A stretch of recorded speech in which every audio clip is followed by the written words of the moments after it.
Thank you all. I'm going to plug in and use my laptop.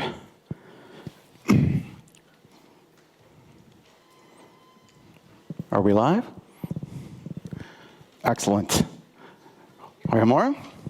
Thank you for that introduction, and welcome to the session with the longest title. I am going to start by telling you two stories, but first I need to make something clear.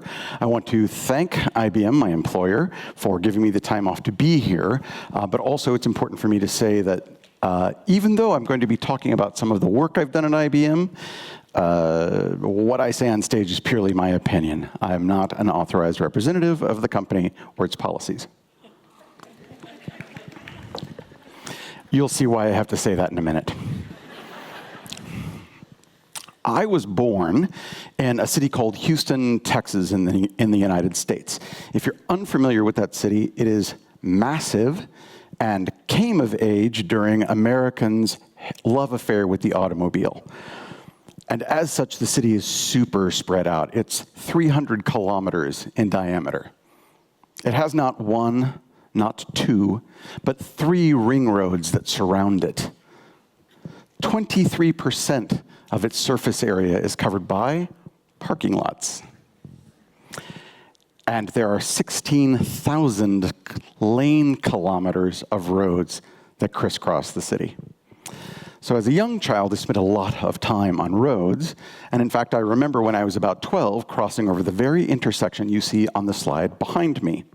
And I was thinking, I'm going to have to begin to navigate this road system in about 4 years. And it kind of freaked me out. And I asked my father, how is it that you learned all of this? And he scratched his head and he said, well, you start knowing one thing and you kind of add on to that. 4 years later, turns out he was right. I learned how to drive I got my first car. I learned how to drive from school and home to some friends' houses, to the store, to downtown. And slowly over the course of about a year, I developed a really rich mental model of this massive, complex city in which I lived. In 1999, I moved to the San Francisco Bay Area. It's smaller. There are fewer lane kilometers to manage.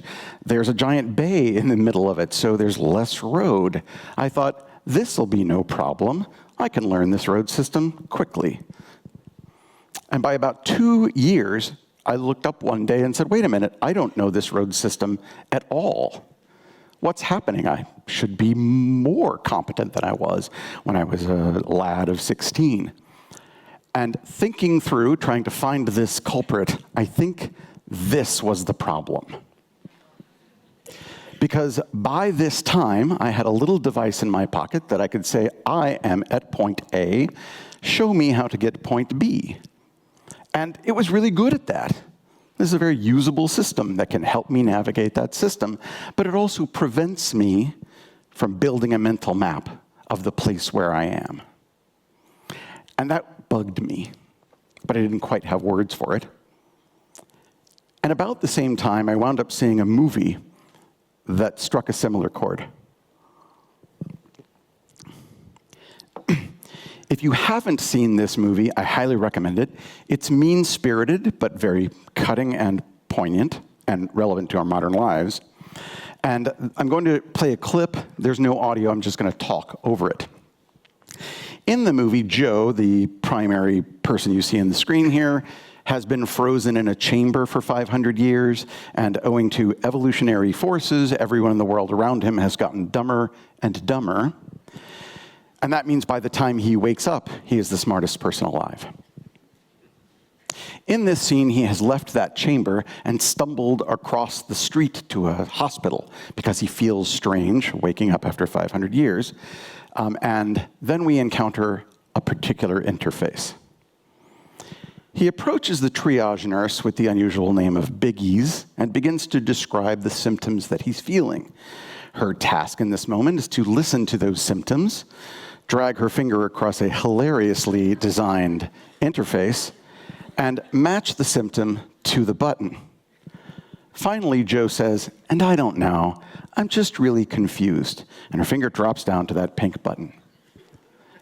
At that moment, a small box in her blouse says, "Please head to Bay 3. Thank you, and have a healthy day." Their interaction is done. What struck me about this interface when I saw it in the cinema was that this would pass a usability test.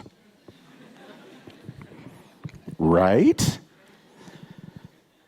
She has a task, she's able to do that task. He needs information, he's able to get that information. And yet, looking at it, we can obviously see that there is something deeply broken about the interaction. It's not the usability. What I came to believe that there's another problem that designers aren't yet good at looking at, and that's not the interaction, the usability. I think as an industry, we are mature and can do that. What we're really interested in is taking a look at the structure of the relationship, because those two things can be in conflict. And though it's true with technology, I've been involved in AI for the past 10 years or so, and I think it's going to be a much, much bigger deal when it comes to AI, because we are handing off not physical tasks, but cognitive ones. And that's scary. I joined IBM, and shortly thereafter joined what's called the Design for AI Guild, which I led for a couple of years. And in that guild, we were able to start up teams, introduce problems, and work with those teams to solve those problems. And I gathered a team together, and I shared that clip, and I told this story about driving and learning the road system. And everyone was like, yeah, we feel that. We've had that experience too. And I said, that's great. Can we put some numbers behind it so we're not just telling anecdotes? They said yes. And so they helped me build a prototype. I built it in Figma. I do not recommend you use Figma to build these prototypes. But it's what we had on hand to do. This is an overhead view of the prototype. It was inspired, if you're familiar with it, by the Aspen project from MIT in the 1970s. And in it, a participant would be able to take a virtual commute from a location in a suburb of Seattle, crossing the road system to get to downtown Seattle, a spot near the Space Needle. And what we did, and here you can see it on screen. There was a copy of Google Maps in the upper left-hand corner. There was screen caps of Google Street View in the background. There was a fake dashboard here. And as our commuters took this test, they would occasionally see decision buttons at the bottom of the screen. They would click them, the car would move, and they would get to a new intersection where they had to make another decision. And using this interface, we asked them to make this commute on a daily basis. We found 15 participants from across IBM, and the trick was we had them do this version of Google Maps for 4 days in a row, and then on the 5th day, when we greeted them before the test, we said, "I have some bad news for you. Your phone is broken. Do you think you could get to the Space Needle today?" And then we watched them try to get to the Space Needle. Now, the road system, the route was not complicated enough to really test for errors. Instead, what we were looking at was confidence as measured by the time between when an intersection loaded, so they could perceive it, and the time when they clicked one of those buttons at the bottom, right? Faster response time means more confidence. And we compared day 4 to day 5. Sure enough, we saw a 48% performance collapse between day 4 and day 5. Yep, we all knew that we were becoming dependent on phones. Here we have a number beneath it. 15 is not a statistically significant number, but even if we're correct by an order of magnitude, it's significant. If you look up what's happening in the literature, what is happening is called deskilling. If you've never heard that term before, it's pretty easy to suss out what it means just from the parts of the word, right? Anytime you hand a task over to another person or a thing, you lose practice in doing that thing, and over time, that means you can lose the skills of doing that thing. That sounds super neutral, but it's not. If you look up the word, it mostly occurs in Marxist critiques of capitalist systems by the owners of the means of production, deliberately deskilling laborers. So this has a negative connotation to it, and I'm using that word quite deliberately. And once we invoke the spirit of Marx and the spirit of deskilling, that takes us, as so many things do, to the Luddites. To refresh your memory, the Luddites were a group of textile workers, mostly weavers, who in the early part of the 1800s were protesting the introduction of weaving machines into the factories where they worked. They had been told that those machines would not be installed, and once they were installed, they came into work one morning, and there it was. There were sternly written letters to media publications. There were protests, there was violence, and there was sabotage of the machines. Now, the Luddites were not the first group to protest working conditions and deception, but they were probably the best branded. Anytime they wrote a letter or made a broadsheet to post up around town, they would describe themselves as followers of Ned Ludd or King Ludd. That's a picture of King Ludd on the slide that you see. He looks like a low-rent RuPaul Drag Race contestant, but in fact, he is wearing all of the fabrics he knows how to make, therefore demonstrating his mastery. Ned Ludd, ladies and gentlemen. If you have heard the term Luddite, up until about 5 years ago, the clear connotation of the word was that these weavers were irrationally afraid of technology. Ugh, those silly Luddites. If only they weren't afraid of technology, they wouldn't have been jailed or capital punished as they were. But more recently, some scholars have looked into the historical record to find out that that is not the case. They weren't irrationally afraid of technology. They looked at the effects of technology around them, and they said, we don't want what happened to those other people to happen to us. We do not want the industrialization of our livelihoods, because that will turn us into cogs, and cog life is a bad life. If your job changes from becoming an apprentice, building up mastery over many years, and it changes to being you are now a babysitter of a machine, and it only takes a week to train you on that machine, your boss can say, oh, you don't like the working conditions? I'm going to go get somebody else off the street, and in a week, you'll be replaced. That means that you have lower negotiations, lower wages, worse working conditions. The Luddites saw this, and they said, yeah, we don't want any part of that. Sadly, they weren't successful. I don't want to paint deskilling as some pure evil. I want to point out that society largely does this. Time was when, in order to eat, you had to know how to hunt. Anyone know how to hunt and dress kill in the audience? Maybe one or two. I don't. I don't even know how to sow wheat or mill the wheat to make the bread that I enjoy. Right? The things that we do nowadays in society are build up a deep skill, sell that to the marketplace, and then use the money that you make in order to buy the other necessities for living.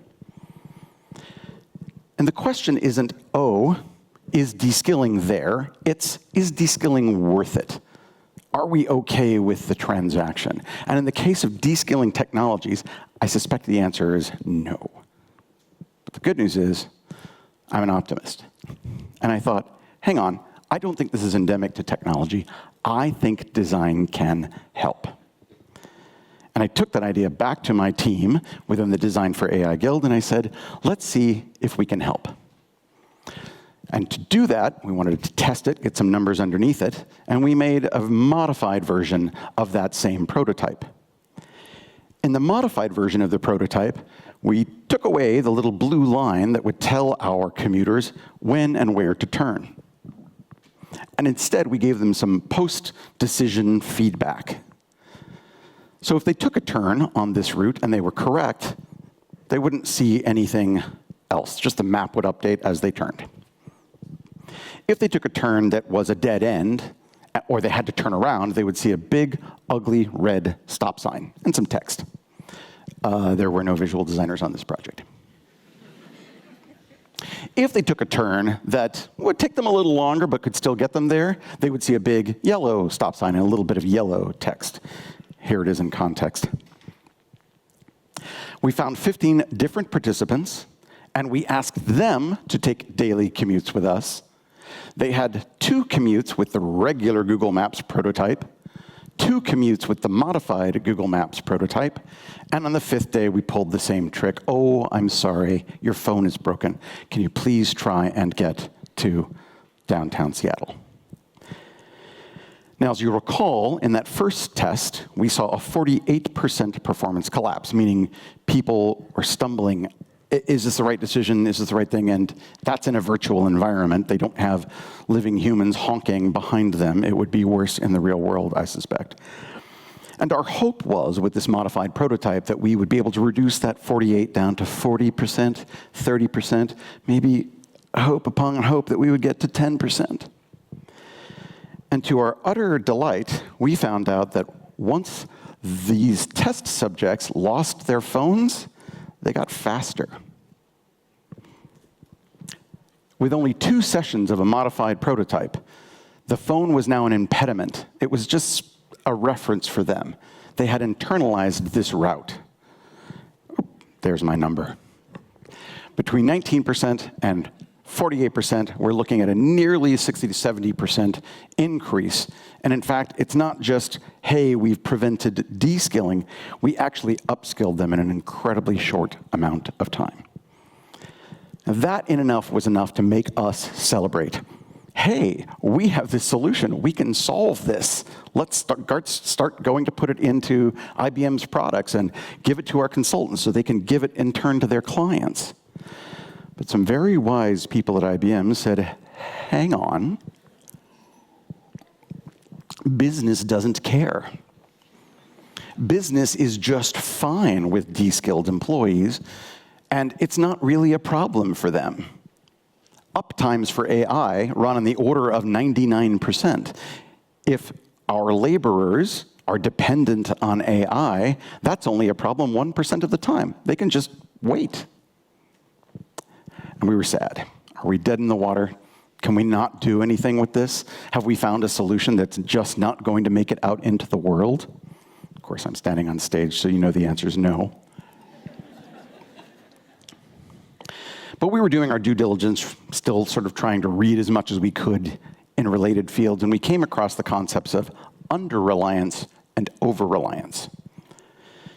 Lots of studies over the past 5 years have shown that a human paired with an AI has much better results than the human or the AI acting alone. The study that you can see cited here on screen tested consultants who were partnered with AI, and they did 12% more tasks in the same amount of time, 25% faster, and on a review of other humans with a 40% higher quality. So it was a big deal.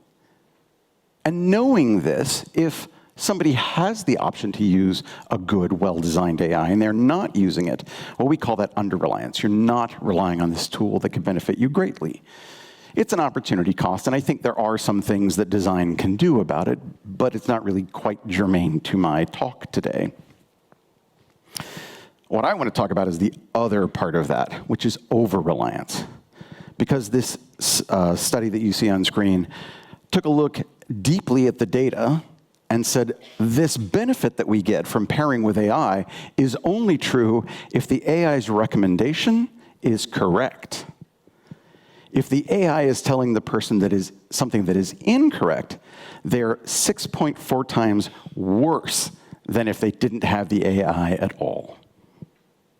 And in the field of healthcare, you really don't ever want to introduce a system that introduces 6.4 times worse doctor decisions. Right? They were endocrinologists, if you're curious.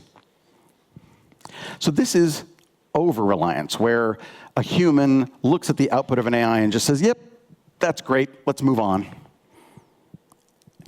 And that is something that business pays attention to. Because over-reliance introduces false positives, false negatives downstream that are extremely costly and always happen while the AI is up. Suddenly we have business interested in not having cogs at machines, but actually having good, skeptical humans working with AI. And that was a story our executives would listen to. But what they told us was, this is all great in theory, put it into some software. IBM Maximo, I don't expect anyone here to know about it because it's a business-to-business application, not to consumer, helps companies manage assets, and that's a big abstract word that just means anything other than buildings and people. You can think of it like laptops, light bulbs, desks, lecterns. And IBM has a software that helps people manage that, know the life cycle of them when they need to look at them. There's a subset of that application called civic infrastructure, and it's for cities, because cities have assets, bridges, buildings, lampposts, and they have to manage those and make sure that they are working and that they are safe. The way they do that is they send a field inspector out to look at the asset, in this case a bridge. And time was they had to climb over the bridge and look at it, but nowadays we send drones. And they take thousands of photos of the asset, which then get uploaded from the field inspector to something called an asset engineer. And this person's job is to look at all those images and say, there's a problem there. And then they would forward it onto an operation engineer whose job it is to say, oh, well, if there's rust or cracking on this bridge, we need to order the materials, order the workforce, put it on the calendar, and get those folks out there to fix it. And our hypothesis was, this is where the AI problem comes in. Because Maximo has an AI that's been introduced over the past several years that helps this asset engineer do that job.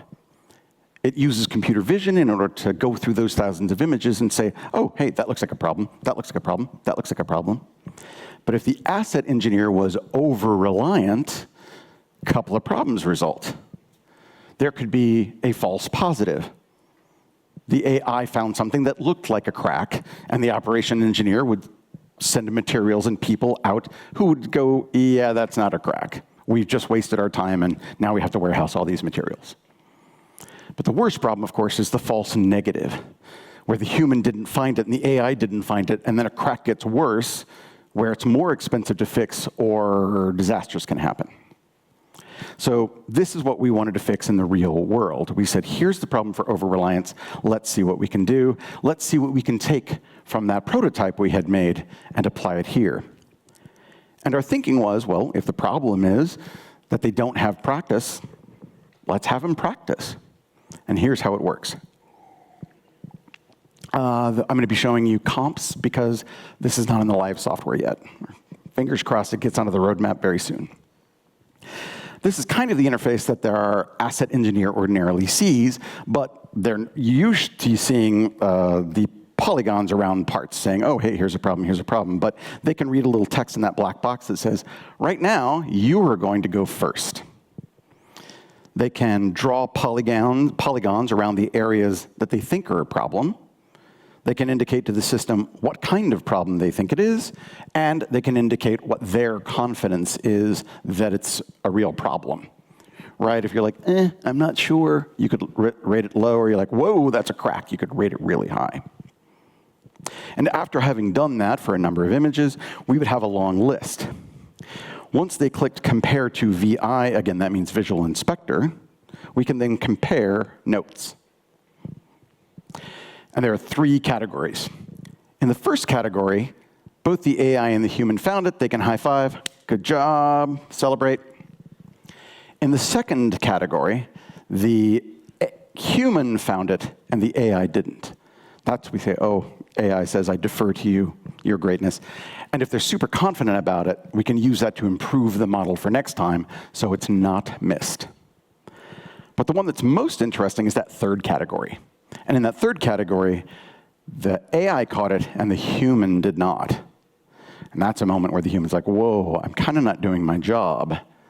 That problem might have got out in the world or gotten much worse if it had actually not been caught by either of us. And we take advantage of that moment and that mild panic in order to say, don't worry, relax, we got you, fam. And there's a link at the bottom that says, take a refresher, in this case, on corrosion. If they click that refresher, they get a brief reminder, a primer on what corrosion is and what causes it. They can see examples of that corrosion as it occurs in the world. And they can even take a sandbox quiz. Say, yeah, show me 10 images, and I'm going to see if I can find the corrosion now. After they complete that quiz, they're returned to the main interface, where they can click Done and continue on with their workflow as usual.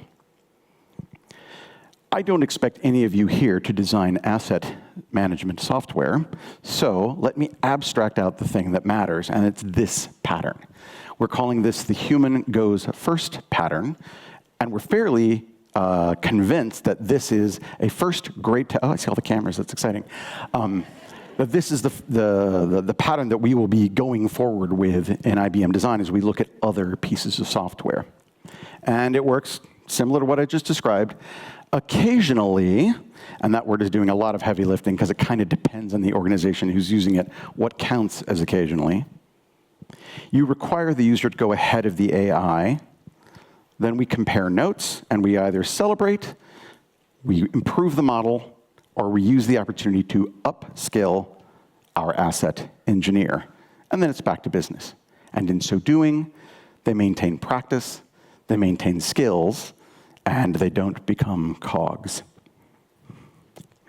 Now, in full disclosure, the human goes first pattern is one of several that is mentioned in the literature. This is a complete list of the ones that we have found so far.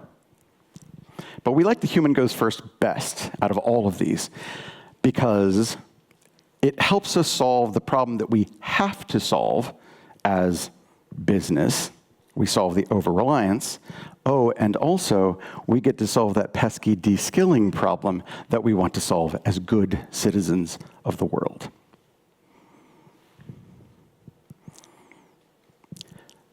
The world right now is kind of crappy. There's lots of bad news out there. And in fact, we've already heard this morning about how AI can be seriously abused and be part of that problem. What I hope you can take away from my talk today is that it's not hopeless, and that in fact, as a designer, you have a uniquely leveraged position to introduce things that turn it from something terrible, something awful, into something that can be quite awesome. There is hope, and that hope is you. Thank you.